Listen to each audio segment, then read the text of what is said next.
44 minutos pasan de las 8 de la mañana, momento de recibir a Diego Olivera, coordinador de la Unidad Temática de Seguridad del Programa del Frente Amplio, exdirector del Instituto de Regulación y Control del Cannabis y exsecretario general de la Junta Nacional de Drogas. Bienvenido, gracias por estar con nosotras aquí esta mañana con nosotros. Bueno, ¿no? Un placer. Gracias a ustedes por la invitación. Hablábamos de que son días movidos, con una campaña movidita.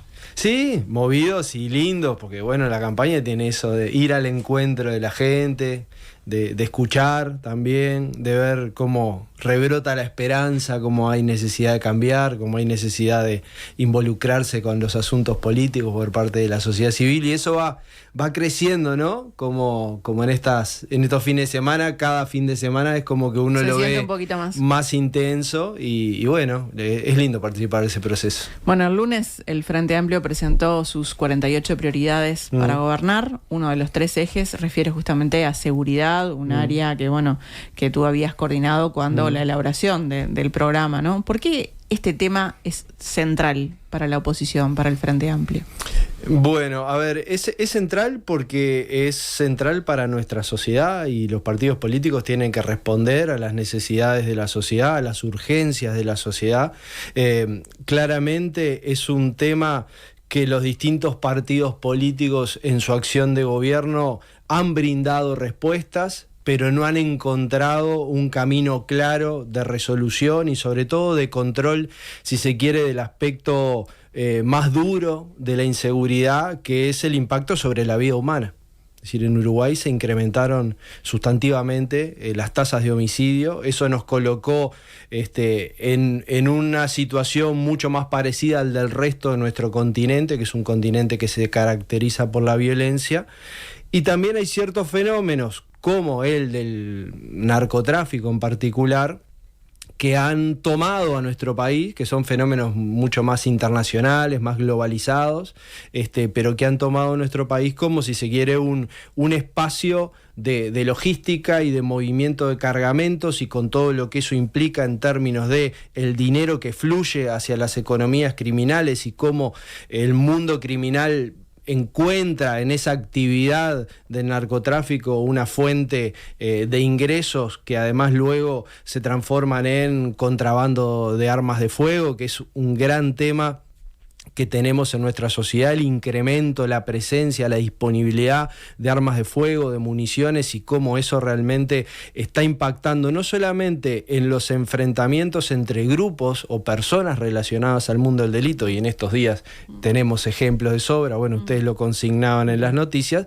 sino también que en esos enfrentamientos, en esas balaceras, personas que nada tienen que ver, que estaban viendo un partido de fútbol, o un niño que está en un barrio, en una casa, simplemente llevando adelante su vida en un contexto de mucha vulnerabilidad social, se encuentran con la posibilidad de la muerte, de heridas, es realmente un tema dramático. Lo que sí quiero mencionar es que me parece bien interesante que desde el comando de campaña y el candidato Yamandu Orsi hayan colocado este triángulo de desarrollo económico, protección y políticas sociales y Uruguay seguro en base a un despliegue de políticas de seguridad y justicia, porque uno diría, bueno, ese triángulo de desafíos tiene que estar armonizado de alguna manera. Un país que pretende buen nivel de desarrollo económico tiene que tener niveles de seguridad, transparencia y enfrentamiento del crimen organizado. Una sociedad integrada tampoco puede ser una sociedad asignada por la violencia, y el desarrollo económico y la integración social no te resuelven la inseguridad, pero para tener un proyecto de una sociedad más segura y con menos violencia son insumos fundamentales. Si bien mencionás estos 3 ejes, Diego, decís, bueno, eso tiene que estar coordinado y funcionar en conjunto. Si pensamos en políticas más concretas, cuando se critica a este gobierno, ¿no? Y bueno, se dice lo mal que le fue al Ministerio del Interior, sobre todo cuando estaba Heber, ¿en qué políticas distintas piensa el Frente Amplio? A ver, nosotros queremos retomar parte de lo que se ha hecho, que no hay que abandonarlo, que en el sentido de una profesionalización de las políticas de seguridad, la incorporación de una visión de programas basados en evidencia, no solamente el olfato, como a veces predomina, o simplemente la reacción, la respuesta a lo que va sucediendo en el corto plazo, sino una policía mucho más preparada para estar presente protegiendo a la población, pero también con mucha más inteligencia, mucha más capacidad de investigación, mucho mayor capacidad de hacer la trazabilidad de cómo los grupos se constituyen, cómo se financian, cómo lavan los activos, una mayor capacidad de esclarecimiento de los delitos y en particular de los homicidios. Eso es fundamental para que realmente no queden impunes. Es tan problemático que incrementen la cantidad de homicidios como que estos, o una buena parte de estos, en torno a la mitad, queden impunes. Entonces ahí hay mucho para hacer. Por ejemplo, la primer medida que aparece mencionada en lo que es el documento que ahora se presentó con todos sus detalles y sus explicaciones, es el policiamiento orientado a problemas, que tiene que ver con una policía muy presente en el territorio, cercana a la sociedad, que identifica en cada territorio los focos de conflicto antes que estos, lleguen por la vía de las denuncias o que acontezcan episodios de violencia grave, justamente con la función o con la idea de desactivar esos conflictos. ¿Eso en los gobiernos previos no se había utilizado, lo de esto de policía orientada a problemas? Se utilizó solamente como piloto, ¿no? Se estudió, se incorporó en algunas zonas, ahora se pretende ir mucho más allá, porque si hay algo que en los barrios nos plantean mucho es la sensación de miedo y desprotección, que es en el espacio público, pero que también es en las casas de las personas. O sea, las personas en ciertos barrios se sienten muy inseguras porque las balaceras se producen y las balas pueden entrar. Entonces ahí necesitamos una capacidad de respuesta mucho mayor. También queremos potenciar al PADO, porque el PADO que se instaló en los gobiernos frenteamplistas, que se continuó durante este periodo, es un programa de despliegue policial que tiene muy buena evidencia de respaldo y que ha sido muy bien evaluada, que implica, coordinar el despliegue policial no en base al funcionamiento burocrático administrativo de la institución, sino en una respuesta muy fluida a los puntos de calor, a dónde se están produciendo los delitos. Eso implica que hay que tener una gran capacidad de georreferenciar los delitos, de ordenar la información en el día a día. Los dispositivos de vigilancia electrónica también ayudan, que es parte de lo que queremos incrementar, y que el PADO esté, dando una respuesta mucho más clara, mucho más contundente para lo que decía Yamandú, que la gente no sienta miedo, se sienta más segura, más protegida con la policía más cercana.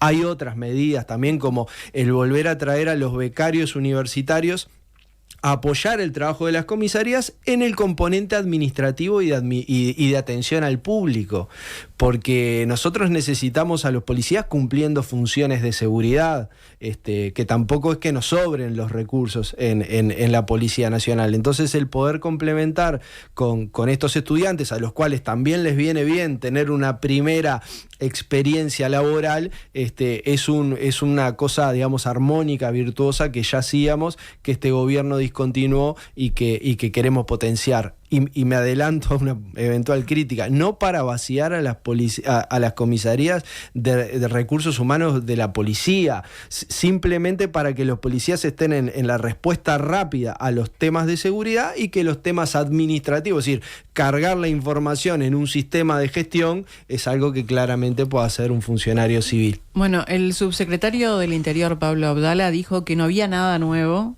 en el programa en seguridad y que el PADO ya existe. ¿Cuál es la respuesta ante esto? Que el PADO ya existe, que lo han continuado porque es una buena política y porque está bien evaluada, como decíamos, a pesar de que no reconozcan que es parte de la gestión de los gobiernos frenteamplistas, y que se lo vea al señor Pablo Abdala, muy consustanciado con la campaña electoral y con construir el relato de que todo lo bueno se ha hecho del 2020 para adelante, cuando en realidad creo que los jerarcas de las instituciones del Poder Ejecutivo deberían estar mucho más abocadas a la gestión concreta. Se ve que él siente que está perdiendo pie como dirigente del Partido Nacional y entonces quiere marcar ahí desde lo discursivo, pero me parece que el enfoque tiene que ser de acumulación. Nosotros, si hay aspectos que en esta gestión puedan haberse realizado de una buena manera, con buenos fundamentos, ni que hablar que hay que continuarlos en temas, por ejemplo, de gestión de la información, en temas de una investigación más profunda del componente de homicidios, que es algo que se desarrolló y se anuncia en estos días. Tenemos que salir, me parece, del juego de la política menor en la gestión de la seguridad pública para mirar por encima de nuestras diferencias y tratar de encontrar los aspectos que nos van a permitir como sociedad manejar mucho mejor este problema. Se plantea allí también, cuando se habla del crimen organizado, el combate del crimen organizado, la creación de una fuerza especial de tareas. ¿En qué consistiría esto? Bueno, ahí con respecto a crimen organizado hay un par de medidas. El grupo de tareas tiene que ver sobre todo con la investigación. Uno podría decir que en el funcionamiento de las policías a nivel mundial hay como dos grandes funciones. La que tiene que ver con la cercanía, con el patrullaje, con la respuesta a la sociedad en el territorio, y el otro componente que tiene mucho que ver con el trabajo con la justicia, en nuestro caso con la fiscalía, para llevar adelante todas las tareas que hacen al esclarecimiento de los delitos que se están procesando a nivel judicial. Una cosa que nosotros interpelamos muchísimo de los resultados en este último periodo es que prácticamente no haya ninguna imputación o casi ninguna imputación por delitos de lavado de activos, cuando en realidad muchos de los delitos que se condenan en la justicia evidentemente generaron ganancias para las organizaciones criminales. Sin embargo, no está habiendo una efectividad a la hora justamente de investigar, profundizar, saber a dónde fueron esos dineros, cómo se están manejando, qué otras organizaciones están financiando. Todo ese trabajo especializado en investigación e inteligencia y asistencia a la tarea de la justicia, queremos que esté bien consolidado. Ojo, algo que en parte ya se está haciendo, que en parte también se hizo en su momento en la administración Bonomi, cuando se creó una Dirección Nacional de Investigaciones y se ordenaron mucho las tareas de investigación. Pero además hay,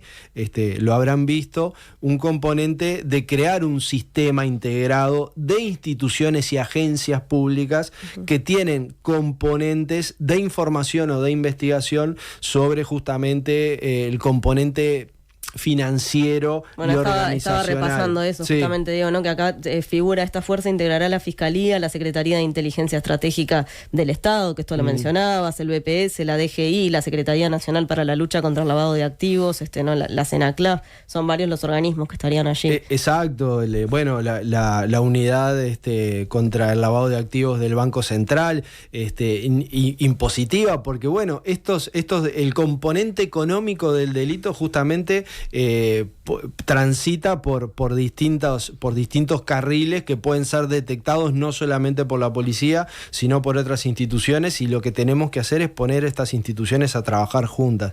Nuestro Estado, por momentos, padece de un cierto fenómeno a veces de chacras o de celos institucionales o de culturas institucionales que no se compatibilizan de la mejor manera, y entonces Yamandú ha propuesto con mucha convicción de que esto hay que superarlo, ¿no? Que tiene que haber un nivel de coordinación sistemática permanente en base a una estrategia común.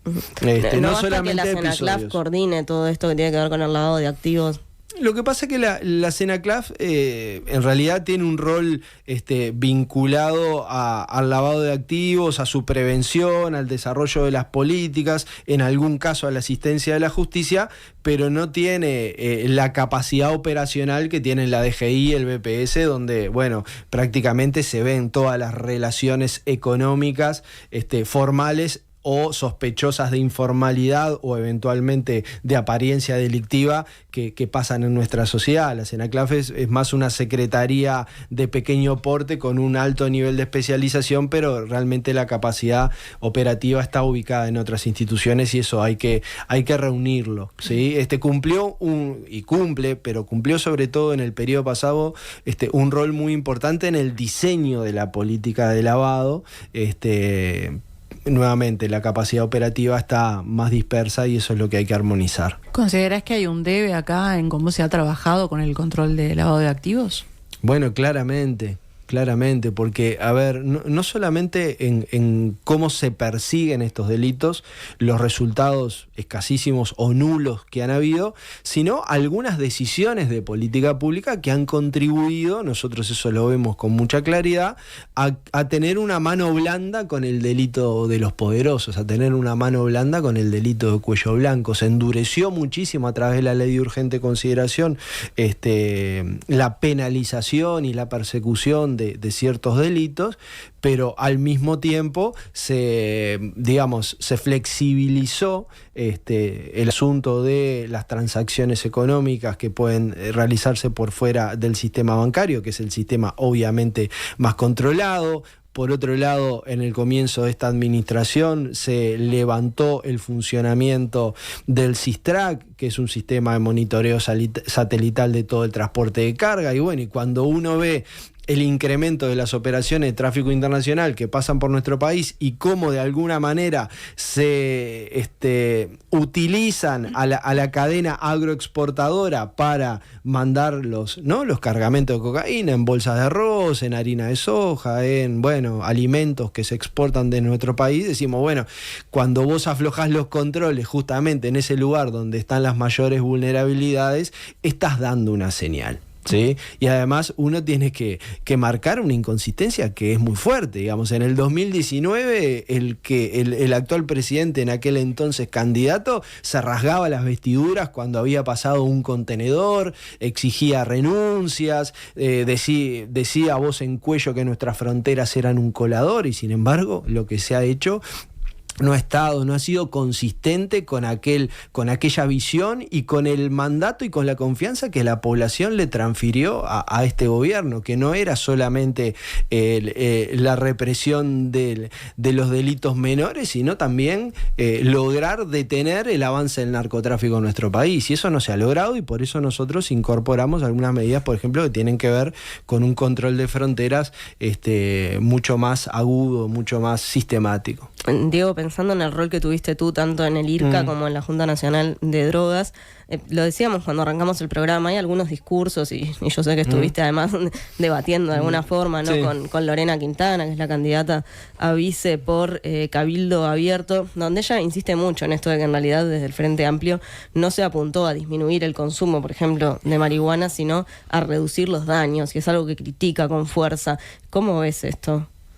Y en ese término le diría, tiene absoluta razón, porque ¿qué es lo que debe hacer una política de drogas? Disminuir los daños que las drogas producen, intentar controlarlos de distintas maneras.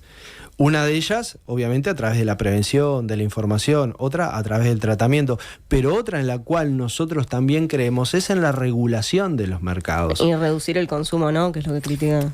A ver, reducir el consumo, por supuesto que es un objetivo deseable, pero si yo no soy capaz de que las personas puedan consumir en un ambiente y con una sustancia de menor impacto y donde saben efectivamente lo que están consumiendo, lo que estoy haciendo es empujando a las personas a un mercado negro donde nada de esto sucede, o sea, donde están en manos de vendedores que nada saben sobre lo que están vendiendo, que adulteran las sustancias, que están dispuestos a engañarlos, que están dispuestos a estafarlos, porque si hay algo que está muy claro es que el prohibicionismo no eliminó el consumo en ningún caso. Es decir, nos vamos a seguir aferrando a un prohibicionismo, a una guerra a las drogas que no eliminó el consumo problemático, sino que lo ha agravado. O sea, miremos Estados Unidos, 100.000 muertes por año por sobredosis de opiáceos, el país que más invierte y que más ha invertido y que fue el país que creó la política de guerra a las drogas. O sea, ese mismo error lo queremos seguir repitiendo. Entonces, si uno puede tener un esquema como el que tuvimos en cannabis, donde hay un incremento del consumo, pero los consumidores están en un ambiente mucho más controlado, con una sustancia que tiene control de calidad, donde reciben información al respecto, bueno, quizás yo tenga algunos consumidores más, pero tengo un nivel de daño mucho menor. Entonces, en esa tensión, donde debemos asumir que hay una cierta cantidad de personas adultas en la sociedad que desean consumir drogas y que están habilitadas a hacerlo, porque el consumo personal en nuestro país no está prohibido, ni nunca lo estuvo.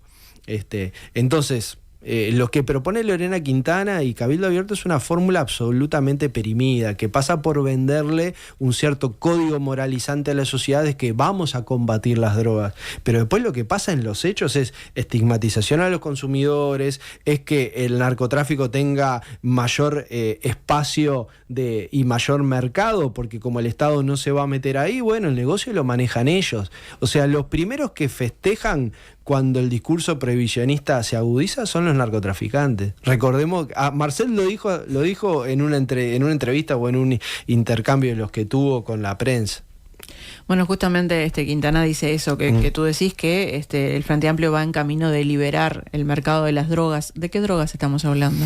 No, el Frente Amplio no tiene en su programa medidas concretas en ese sentido. No está pautado en este momento. Eso que dijo Lorena Quintana de que íbamos a vender cocaína en las farmacias es un absoluto disparate, es el intento de instalar una noticia falsa. Nosotros lo que hemos planteado es que el paradigma de regulación de mercado y las políticas alternativas a la guerra de las drogas tienen que ser estudiadas, tienen que ser en la medida de lo posible incorporadas. Algunas de ellas se pueden hacer a nivel nacional, otras hay que discutirla a nivel internacional. O sea, un país aislado, y menos un país chico como nosotros, no puede resolver el problema del mercado de cocaína. ¿Es cierto? Porque ni siquiera se produce acá. Y con esos mercados justamente ilícitos, por lo menos en la compra y demás, ¿qué piensa hacer el Frente Amplio? Bueno, nosotros, varias cosas. Tenemos un componente, como decía, de control de fronteras y control del lavado de activos muy fuerte para que Uruguay sea menos apetecible para las grandes organizaciones de narcotráfico. Tenemos un componente que me parece muy relevante, que es un nuevo abordaje, por ejemplo, de las situaciones de conflicto territorial y microtráfico, en donde queremos un Estado social mucho más presente. Por supuesto, como decíamos antes, el PADO, los 2.000 funcionarios policiales adicionales para cuidar a la población, cuidar el entorno de los centros educativos, cuidar los espacios públicos, todo eso sí, pero necesitamos un Estado social mucho más fuerte y necesitamos incorporar medidas judiciales que, para aquellos microtraficantes que no cometieron un acto violento contra terceras personas, podamos ofrecerles programas de recapacitación, programas de tratamiento si es que tienen ellos mismos problemas con las drogas, programas de apoyo familiar, un Estado mucho más cerca y mucho más presente en una iniciativa que hemos denominado Más Barrio. Porque si nosotros seguimos con la política que instaló la LUC de encarcelamiento masivo de ese tipo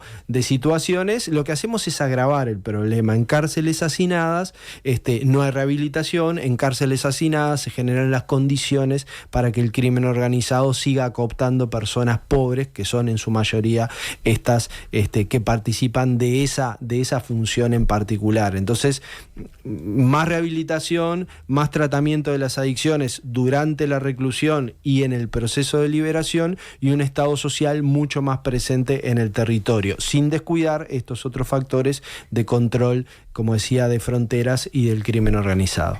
Diego, queríamos preguntarte también tu opinión sobre lo que ha sido la gestión de Daniel Radío al frente de la Junta Nacional de Drogas.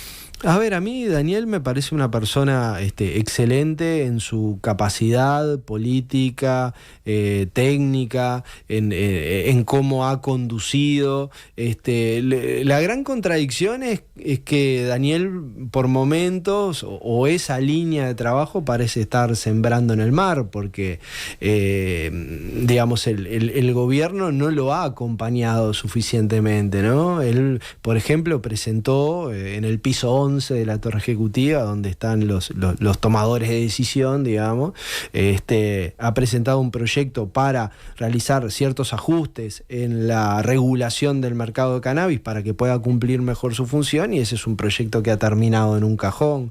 Se realizó una inversión muy fuerte en atención y tratamiento de las adicciones, pero eso lo administró básicamente Martín Lema desde cuando era ministro de Desarrollo Social, con la finalidad, como vemos hoy, de apuntalar una carrera política hacia la Intendencia de Montevideo y para su lucimiento personal. Entonces, la Junta de Drogas ha quedado con un discurso potente, que es el que Daniel ha podido llevar adelante y que creo que recoge, salvo Cabildo Abierto, obviamente que le genera mucha urticaria, pero creo que recoge un muy buen consenso en todo el arco progresista del sistema político, pero ha tenido muy baja capacidad de incidencia real.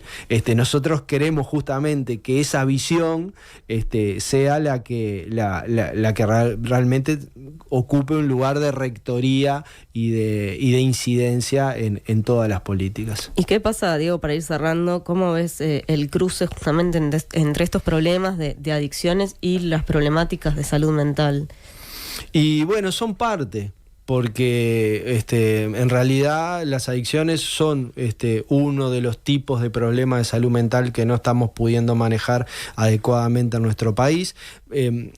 Porque las adicciones no tienen que ver solamente o no tienen que ver mayoritariamente con el efecto de las sustancias en el cerebro. Tienen que ver con cómo las personas sentimos, vivimos, cómo manejamos nuestra historia personal, qué tipo de relaciones sociales y familiares tenemos, y el desarrollo de comportamientos adictivos muchas veces no tiene que ver tanto con la incidencia de la sustancia, sino con cómo somos capaces de vincularnos. Es decir, hay muchas veces situaciones o de traumas o de padecimientos emocionales que llevan a desarrollar un consumo problemático. Te diría que en una enorme proporción de los consumidores más problemáticos, por ejemplo, los que vemos consumiendo pasta base o la adicción a la cocaína u otros problemas, siempre tienen detrás efectos o causas que tienen relación con otros componentes de salud mental. Entonces nosotros necesitamos mucho más contención, abordaje, prevención en el primer nivel de atención a la salud. No que vos tengas que ir a un centro especializado y esperar una fecha para que te vea un psiquiatra y entonces... No, necesitamos mucho más trabajo de cercanía en salud mental, que es algo que realmente... ha sido un debe del Sistema Nacional Integrado de Salud y que en este periodo no ha tenido prácticamente ningún avance. ¿Y cómo se piensa llegar a esto? ¿Desde qué lugar? ¿Desde el MIDES? ¿Desde el Ministerio de Salud Pública? ¿Cómo se va a lograr esta cercanía con la gente? A ver, yo creo que el Sistema Nacional Integrado de Salud tiene el rol preponderante en ese sentido. Es decir, que cualquier ciudadano o ciudadana de nuestro país debería encontrar en su prestador de salud dispositivos o modalidades de atención rápida, de rápida respuesta, que le permitan poder decir que tiene un problema o poder tener una detección temprana, es decir, cuando vos vas por otro tema de salud, que se haga algún tipo de screening con respecto a los consumos problemáticos y que en caso de detectarlos haya acciones de respuesta y de seguimiento mucho más claras, también con el trabajo durante la adolescencia, ¿no? Y la juventud, que son, bueno, no son los únicos, pero sí es un tramo de la vida donde se dan los primeros consumos y muchas veces los consumos más reiterados, en particular de algunas sustancias. La Junta Nacional de Drogas administra una red nacional de atención y tratamiento con muchos dispositivos que tiene la virtud de trabajar en la comunidad, porque a veces en los centros hospitalarios esto no se termina de dirimir. Entonces lo que veo es que debe haber una gran relación y potenciación del Sistema Nacional Integrado de Salud con los recursos del FONASA y la Red Nacional de Atención y Tratamiento con sus dispositivos que ya están trabajando. Obviamente con el MIDES tiene que haber relación, porque el MIDES administra todo el tema situación de calle o atiende el tema situación de calle, donde el consumo problemático es enorme. Pero también tiene que haber relación con el sistema penitenciario, donde también, ¿no?, hablamos de 16.000 personas, de las cuales un 70-80% tienen problemas de consumo.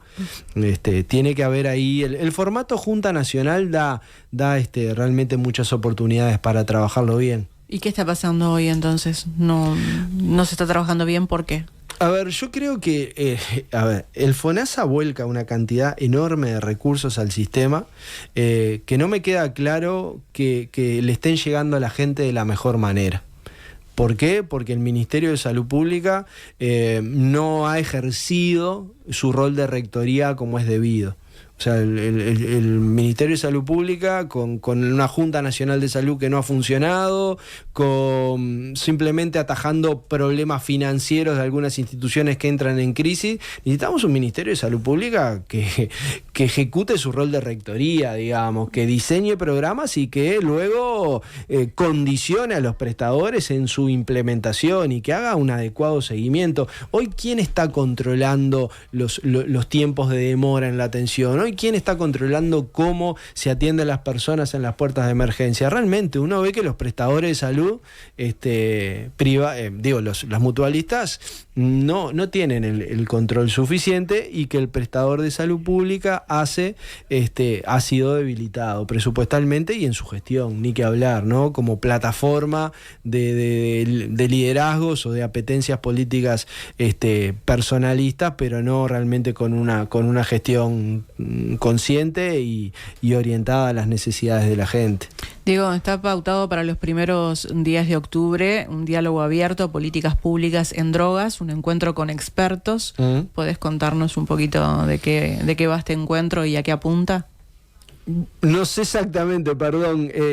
Sos uno capaz que te lo estamos diciendo. Capaz que me estoy enterando ahora. Sos uno de los oradores, uno de los que va a exponer allí, sí. Bueno. Te tenemos como uno de los oradores. Perfecto. Yo no lo tenía claro, pero lo que sucede es que están habiendo muchas actividades que se van coordinando. Sí, por ejemplo, este viernes estamos con la doctora Julia Galcerano en el espacio cultural Corto Buscaglia de Malvin, conversando sobre estos temas. Y bueno, y así seguiremos. Sí, te pregunto por una actividad que ya pasó y es un temita que nos quedaba pendiente. En Facultad de Psicología trabajaron con el tema de género y políticas de seguridad. ¿Qué es lo que tiene planteado el Frente Amplio en este ámbito? ¿Y qué sacaste en limpio? Bueno, también de los otros oradores que estuvieron allí, ¿no? No, fue interesante porque, estuvimos junto con Pata González por el Frente Amplio, pero estuvo Diego Sanjurjo por el Partido Colorado y Fernanda Sfeir por el Partido Nacional. Tuvimos oportunidad de escuchar los planteos de un área de conocimiento dentro de la Facultad de Psicología que tiene una muy larga trayectoria en la materia, y en particular nos enfocamos en las agresiones sexuales, ¿no? Acosos, abusos, violaciones y demás, que es un tema súper complejo. Nosotros tenemos varias medidas al respecto, entre las que anunciamos como prioritarias es la distribución de dispositivos electrónicos para violencia basada en género, es decir, dispositivos donde las mujeres puedan comunicarse directamente con los oficiales que le están dando seguimiento al caso y donde tengan un botón de pánico para accionar en caso de que estén enfrentando una situación muy grave. O sea, es algo distinto a lo de las tobilleras que ya conocemos. Claro, porque la tobillera se aplica sobre todo para controlar los desplazamientos del agresor y que se respete. Claro, esto es un dispositivo que la denunciante, que la víctima va a llevar consigo para justamente poder tener una comunicación directa con la policía en tiempo rápido, un dispositivo proporcionado por el Estado y la activación de un botón de pánico para situaciones críticas, justamente para poder acudir y tratar de disminuir los casos de agresión y ni que hablar de femicidio que están habiendo. También queremos retomar algo que ya se había implementado en el sistema penitenciario en el periodo anterior del Frente Amplio, que es un programa de abordaje de los agresores. O sea, porque esa otra pata de quienes son agresores de género, pero también quienes son ofensores sexuales, tienen un tránsito por el sistema penitenciario distinto al que tienen otros condenados, tienen características comportamentales y psicológicas distintas y necesitan un abordaje específico justamente en pos de la rehabilitación. O sea, nosotros queremos que esas personas reincidan mucho menos y para eso hay que abordar los determinantes comportamentales específicos del agresor sexual. Es algo que se hizo, que fue liderado por la socióloga Ana Juanche con organismos internacionales y que lo queremos retomar. Hoy vimos concretamente esto, una noticia en Búsqueda que es bastante preocupante porque dice que los narcotraficantes estarían amenazando a algunas mujeres que tienen tobilleras, justamente para evitar que la policía sepa, para que ingrese la policía en esas zonas donde está, ¿no?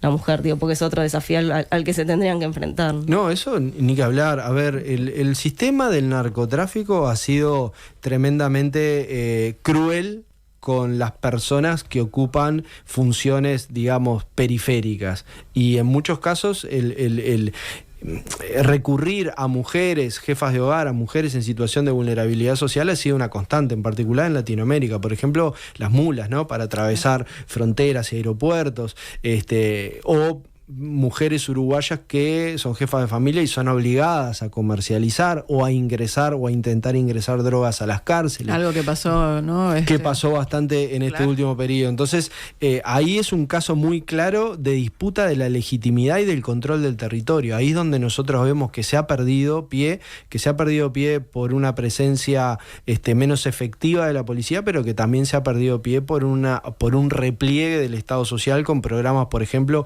como Jóvenes en Red u otros que llegaban bien directo a las casas de estas personas.